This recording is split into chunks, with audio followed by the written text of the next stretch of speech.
Ilang kaanak ng mga nasawi sa enkwentro sa Mama Sapano noong 2015 ang nagbarcha patungo sa tanggapan ng Ombudsman sa Quezon City.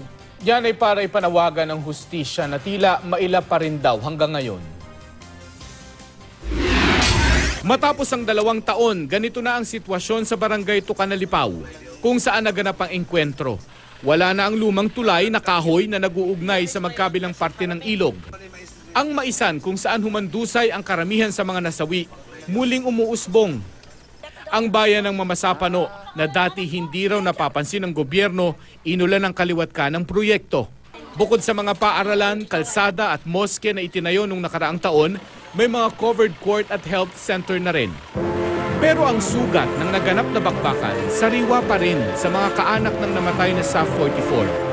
Sa Ilocos Norte, ginunita ng Pamilya Nacionales ang ikalawang anibersaryo ng pagkamatay ni PO2 Omar Nacionales.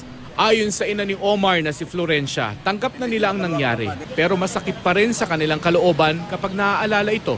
Ang anak naman ni Senior Inspector Ryan Pabalinas, humiling ng hustisya kay Pangulong Rodrigo Duterte.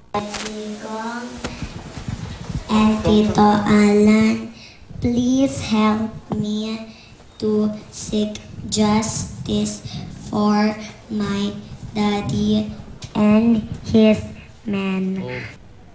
At para makamit ang hustisya, ilang kaanak ng SAF 44 ang nagmarcha na may pasan-pasan na krus patungo sa Office of the Ombudsman sa Quezon City kanina.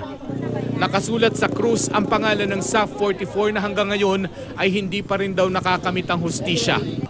Ayon kay VACC Chairman Dante Jimenez, paalala ito sa Ombudsman na bilisan ang pag-aksyon sa reklamong inihain ng mga naulilang pamilya laban kina dating Pangulong Noynoy Aquino, dating PNP Chief Alan Purisima at dating SAF Director Getulio Napeñas.